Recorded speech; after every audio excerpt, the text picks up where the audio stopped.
AniMellow here with my first ever anime character analysis, and I chose to talk about my favorite character, the misunderstood maniac, the magnificently mental, masochistic, majestic, maniacal, misunderstood, murderous, mad magician of mischief and mayhem, Hisoka Morow. Go! Oh, go! Go! For whatever reason. Yeah. Potential. And I think just his personality. I think he just vibes with Go's personality. But it's the whole fighting thing and potential. And then, like, when all those things align, then he's, like, attracted to everything about them. So, yeah, he's attracted to Gon as a little boy, which is, like, that's fucked up. He pedo. You pedo. Okay? But, dude, what a character, okay? You know, like, I started the whole video, the whole, thing funny, like, because there's just so much, there's memeage going on, guys. There's quite a bit of it. And I get it. I gets it, because, dude, he's a pink-haired clown,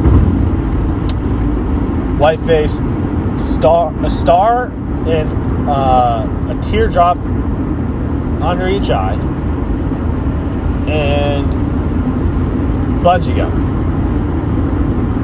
and cards. The cards are dope. I don't think it talked about enough because of him having the properties of both rubber and gum in bungee gun, like but the cards are pretty fucking cool, and he has they're not just like knives, and they're not just like throwing knives or throwing stars. He uses them in so many creative ways, and so his fighting style is out there, and the fight where he fights against Gon in Heaven's Arena, dude, I mean, he doesn't take a step for a good half of the match. And by the way, if you haven't seen the live redo of that fight, someone just released Reanimate, I think. So good. They did it perfectly. But he doesn't take a step in that fight, and it's just amazing. Like until like halfway through, he doesn't move from his spot. And so I'm just gushing over like one little thing there, but like the card throwing at the very beginning, when you're first introduced to him, you get just a quick little, but then you get the card thing where he kills the man-faced ape. Kills the man-faced ape. He's the first to react. And he doesn't really, it's not just like he doesn't give a shit. He'll just kill whoever. He doesn't, and he will. But he came up with how to solve that right away, before anyone else could even, react or start thinking of like, oh, how are we gonna figure out who the real examiner is? He's just, okay, well, here you go, boom. You're still alive, so we're gonna go with you. Let's go. Like, that's, so smart. The intellect, and it's only through his own hubris that he ends up being undone by Crollo. Yeah. By the way, spoilers. All the fucking spoilers. This is just me ranting, so get over it. Like, you're gonna cry in the comments to me about this one. Like, I don't care. I don't care at all. There's no I don't care about monetization at all. If I'm demonetized, that's cool. Maybe I'll do a patronage eventually. Whatever. This is for fun for me. I just like to ramble like this. I'm just talking to myself pretty much here, but like I'm talking to you guys because I'm recording it all, so I get to just spout the bullshit to you guys. So back to his last name, Morow, like marrow. You know, it's bone marrow, dude. The guy is just oozing just like creepiness and maliciousness and just cunning and all these fucking attributes. And yeah, okay, you get the Huber's thing. He just wants to fight, and he wants to fight a strong opponent, and he wants to fight them at their strongest. So it's like, okay, like we can fight wherever you want to fight, whenever you want to fight, with whatever kind of like preparation that you want, and I want to try to beat you that way without preparing myself at all, without like taking into account my surroundings, my environment, anything like that. But Crollo's like, gonna clown you, clown, because he had to do that in order for Hisoka's character to have any kind of development. If you think about it, he's gonna stay as he is until someone changes him. He's just gonna keep going after, you know, he's gonna keep grading people, scoring like people, like he does when he goes to the chairman election arc, and he's just like grading people.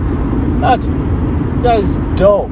He's just like 9.2. I want to kill and rape that person. You know,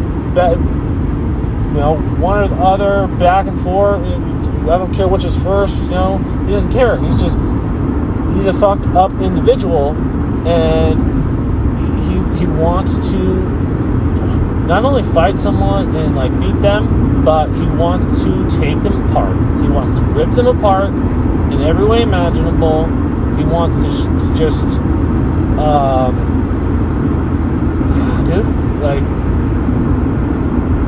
imagine like a dog, dude, just like going at a carcass, just like tearing parts off of it, chunks off of it, until it's just, you know, that's Hisoka when he finally gets into a fight with someone that he's been waiting for, you know, like to develop or whatever, someone that, you know, thinks he's ready, or just, you know, someone like Crollo who's just, you know, he found him, he's just, I automatically want, you know, that's why he wanted to fight Crollo for so long, because Crollo took no development. I think Hisoka found Crollo when he was already fully developed and already like exactly what Hisoka wanted to fight, and that's like, you know, that's why he's just like all about him. But he still might want to fight Gon even more, especially at this point, because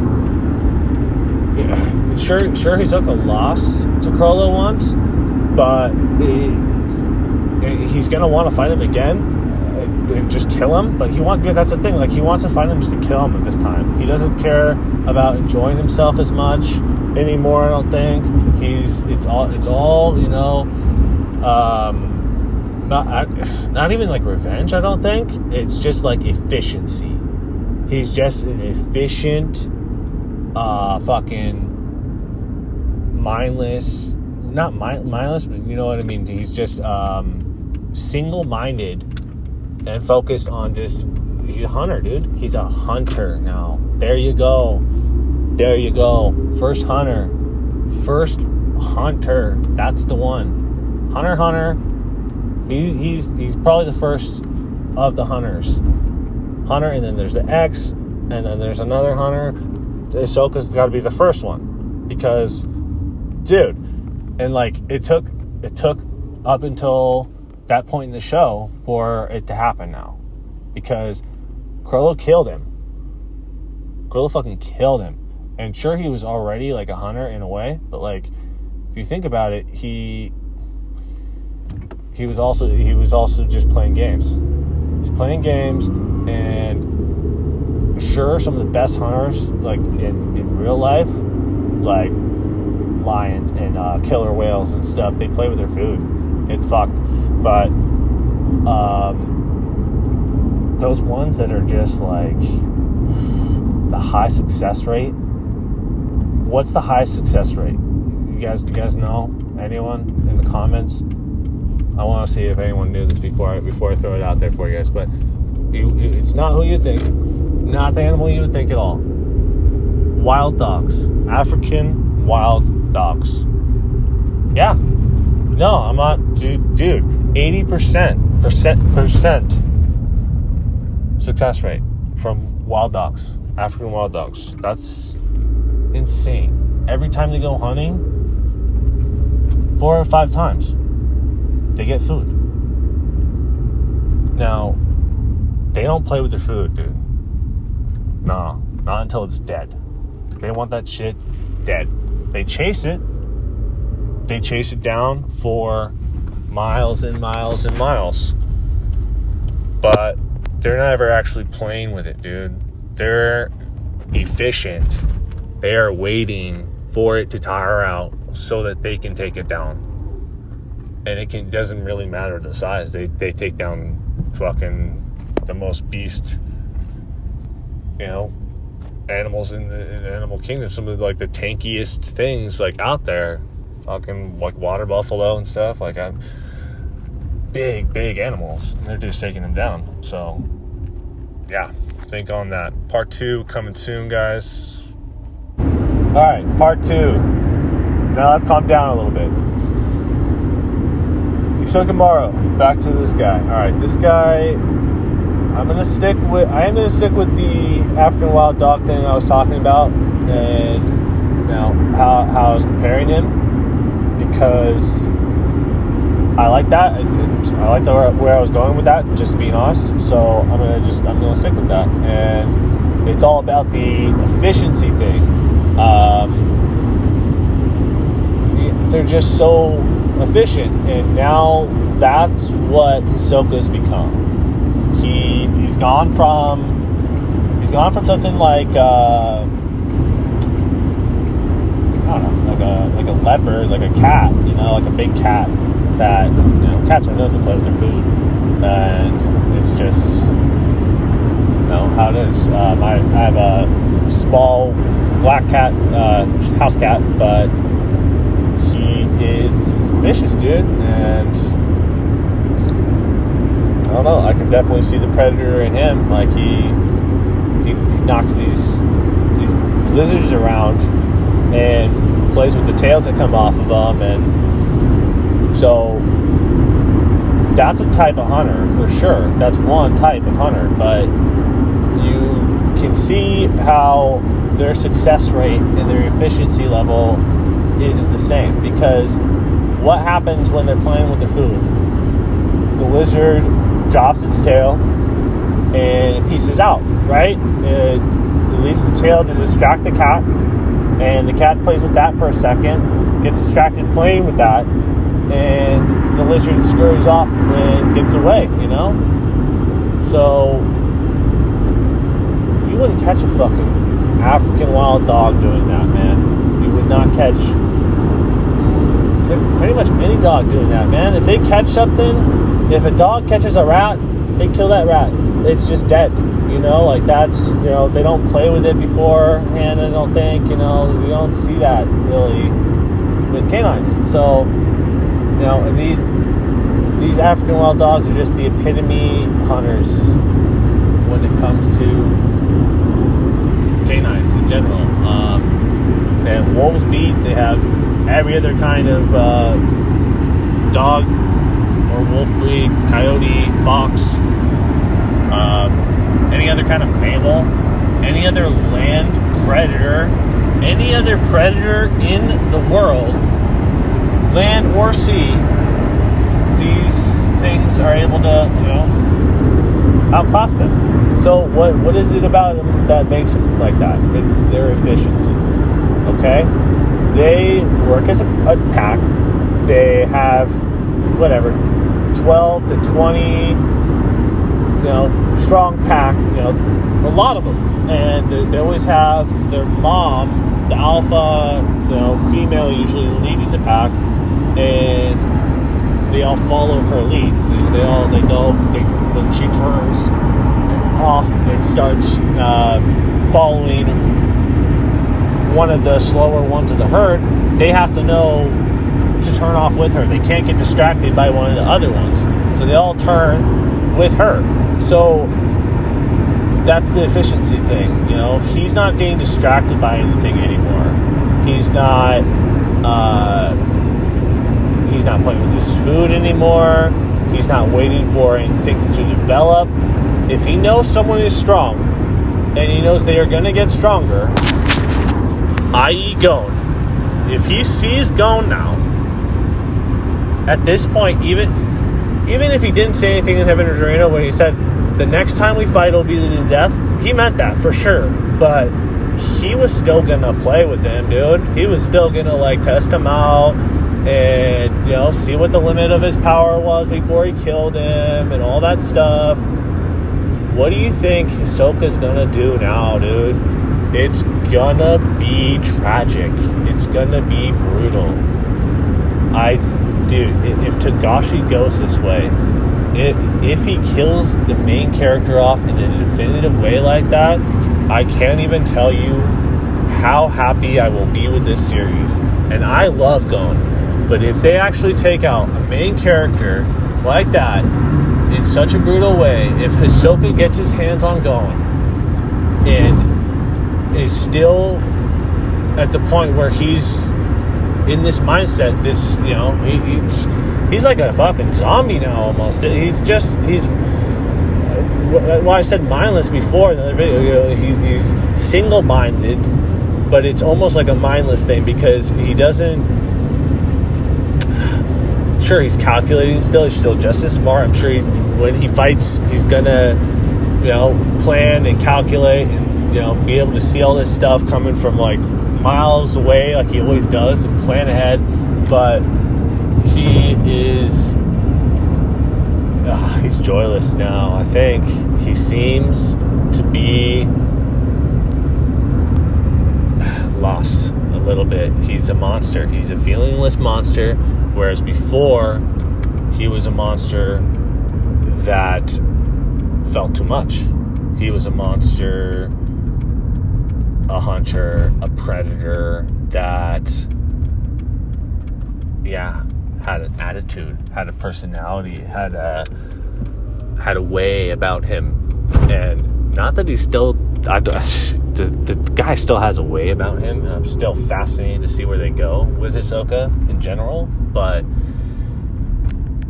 dude, if he actually kills a main character, especially Gon, this manga, it just gets elevated to whole new levels because everyone's afraid to do that, and I get why, but I love that.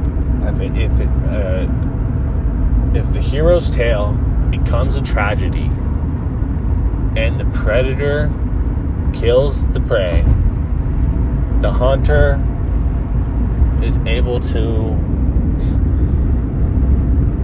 end it in a way you're not expecting. If this clown, this demented, now soulless,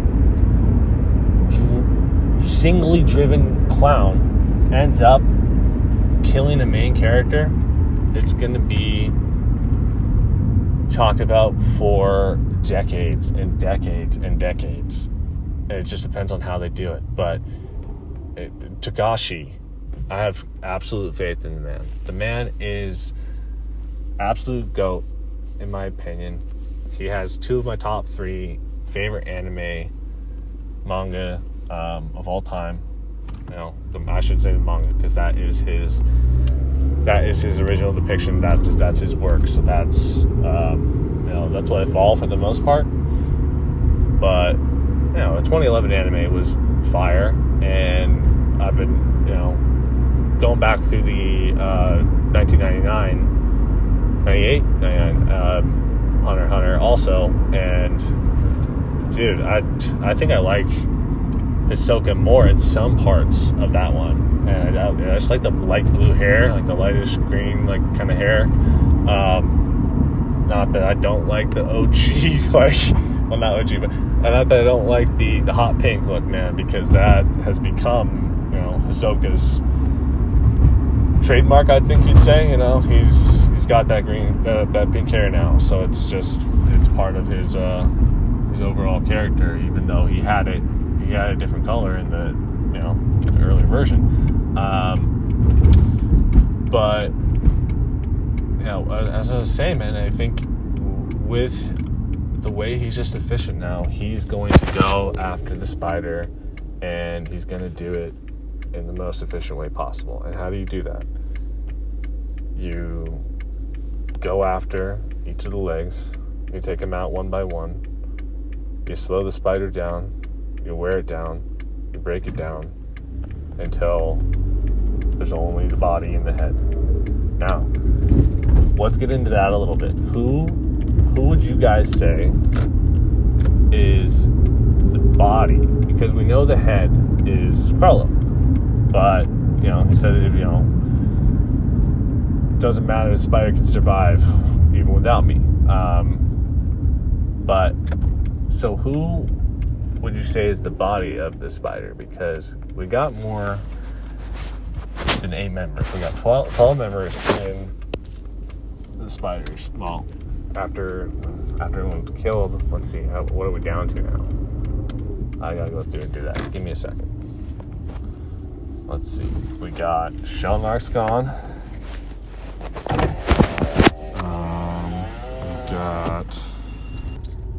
Alright, part 3 here.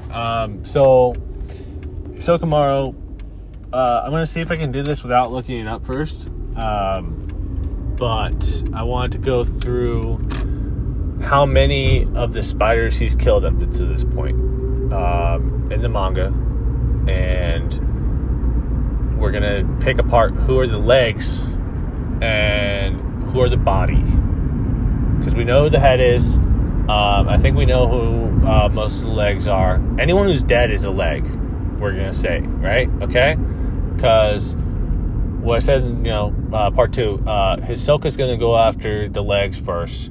He's going to slow the spider down. He's going to take out most of, if not all of the legs of the spider. Okay? And we're going to... So, there's more than 8 members of the spider, of the Phantom Troop. So, here's the thing.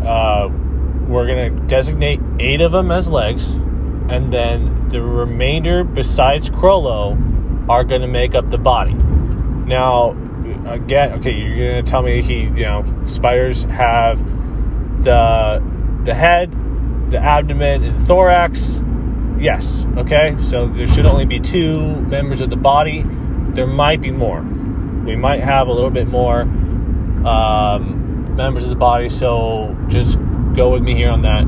But I really like this idea. I don't think I've really heard anyone go into as much detail about this as we're going to go into right now. So Hisoka has already taken out the first member of the Phantom Troop.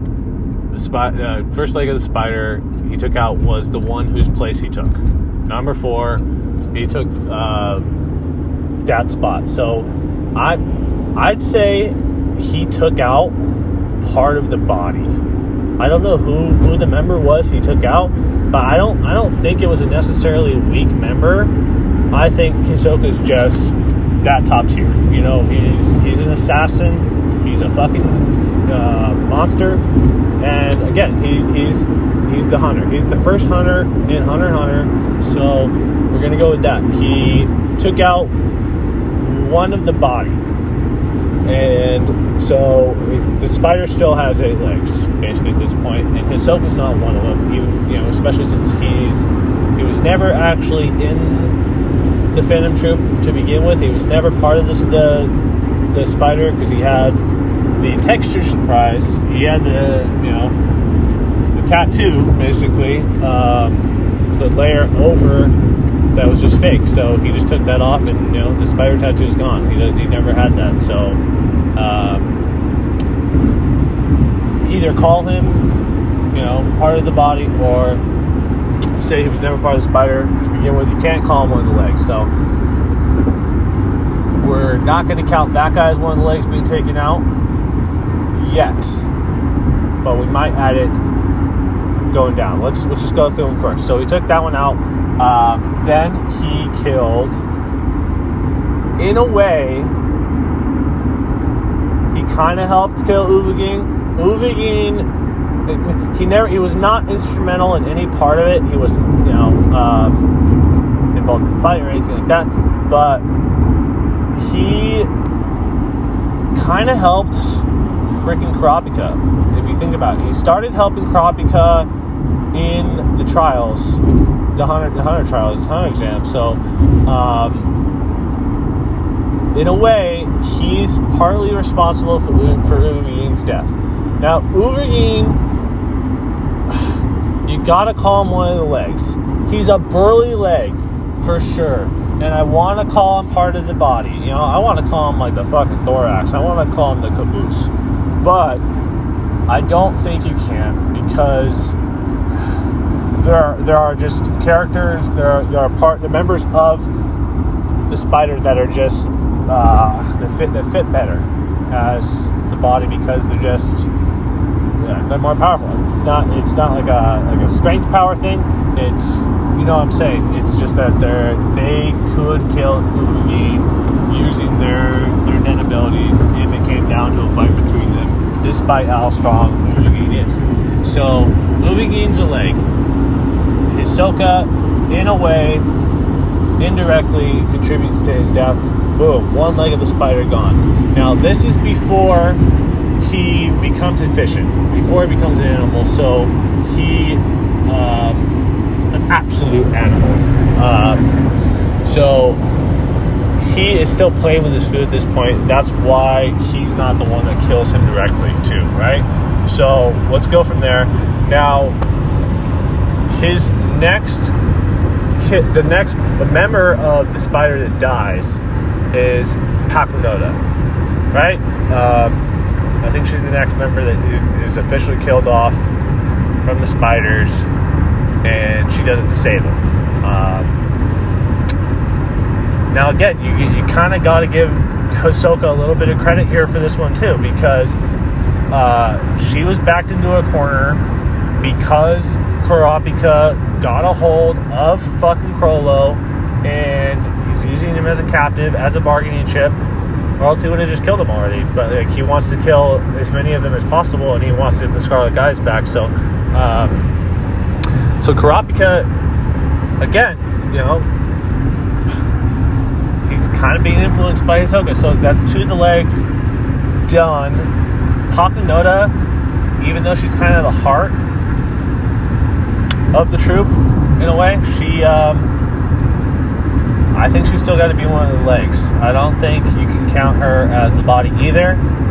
Again, just because not because that she doesn't fit. It's just that there's two or three characters I'm thinking of easy right now that fit better as the body of the spider. So, and we're trying to have it only two for the body, maybe three. Two making up the thorax and one making up the abdomen. Again, I'm getting all scientific on you here. I'm an arachnologist, and I just want to school you with some of my knowledge. No. Okay, sorry, guys. So, back to the series here. Excuse me. I need water. I don't have any water. So, as I was saying, he has led indirectly now to 2 deaths at that point in the story, and we're gonna call those 2 legs. However, neither of these are direct attacks, direct kills on his part. So, and he's not exhibiting this efficiency that we're talking about here, that we're looking for when it comes to Hisoka. Hisoka is a mad dog at the later part of the story, and he hasn't quite become that yet. But so he would have fought Crollo right there, but Crollo loses his net, dude. He's just and again, he just wants to play with his food, and he doesn't want his food to not struggle or fight back. He doesn't want it to not be fun. He wants to bat it around. He wants it to, get back up a couple times. He wants it to, that's what he wants his prey to do at this point. Again, thinking like a cat. Little kitty Hisoka right now. Kitty cat Hisoka. So, 2 done. But he doesn't go after Carlo right now because, one, it's going to be no fun at all. So, but also he hasn't taken out all the legs yet. And again, Hisoka, efficient Hisoka or having fun Hisoka, he's going to play with all the legs, that he can. He's going to rip off each and every leg that he can first, before he takes out the head of the spider. He kind of thinks of them all as like one piece. And although some of them, he's not really as interested in, he doesn't have much of he doesn't feel like they're going to be a challenge, so he doesn't even have, that drive to want to kill them. It's more that he's got to take part the whole spider, in order for the game to be done, thinking kitty cat Hisoka right now. He's, but even when he goes efficient,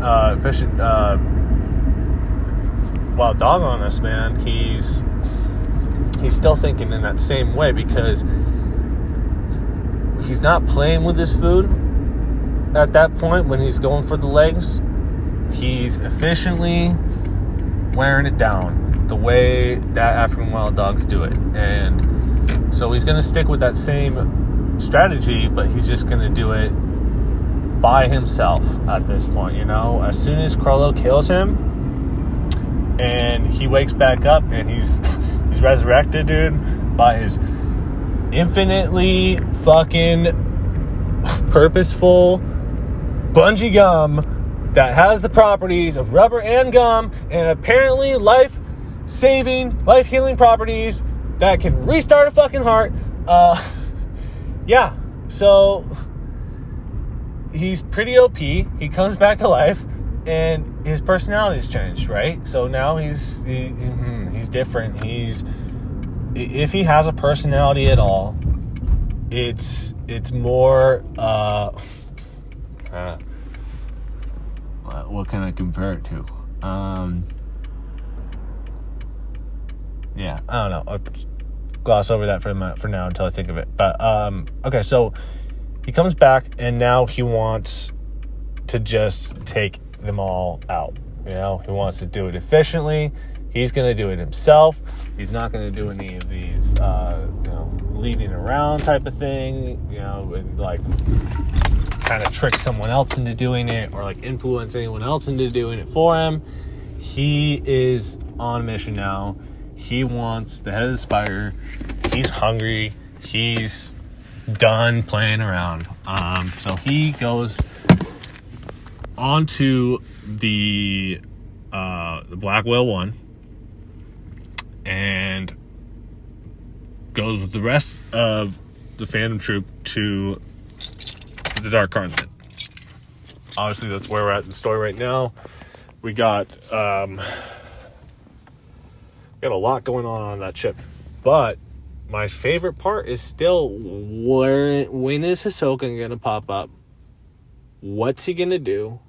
Who's he gonna kill next? Because his next 2 victims that we know about already, that he killed right when he came back to life, pretty much, were Shellnark and I got this.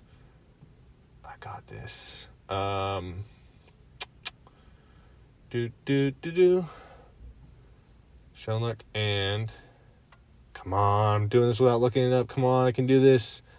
Man, long hair. He copies things. Gallery fake. Okay, I'm gonna go with gallery fake for right now because I don't have his name and I can't think of it. I'm so mad at myself. Okay, well, I call myself a Hunter fan. God damn it. Okay. So he kills those 2. You know who I'm talking about. We got Gallery Fake dead, and we got Shellnark Phone Boy, Super Saiyan Phone Boy. they're both dead. And this time, things are different. Hisoka killed them in just the most brutally simplistic, just done. It was just like no playing around. It was just all business, but I think it's still pleasure for him. I think he still derives pleasure from killing and from fighting. However, if he knows someone's strong, like I was saying before, or is going to get strong, and may end up one day being stronger than him, he's going to kill them right now. He's going to kill them right now because knowing that one day they could be stronger than him is enough. And then, he still gets pleasure from that. But for him, it's more about confirming that he's going to be the one that ends up on top, the one that ends up as the hunter and not the prey, and feasting on the kill, and he's going to do whatever he can to make sure he gets that kill. And good on him. That's why he gets our title of the first hunter in Hunter x Hunter. Number one hunter. He's not number one hunter, power-wise or anything I'm saying. Not saying that. I'm just saying he most fits what Hunter is. What a hunter is in the show. So there you go, guys. That's where the first hunter comes from. And that'll be it for part 1 of my character analysis of the Mad Magician. See you guys next time for part 2. Should be releasing it later today. Wishing you a super profundo on the early eve of your day. AniMellow out.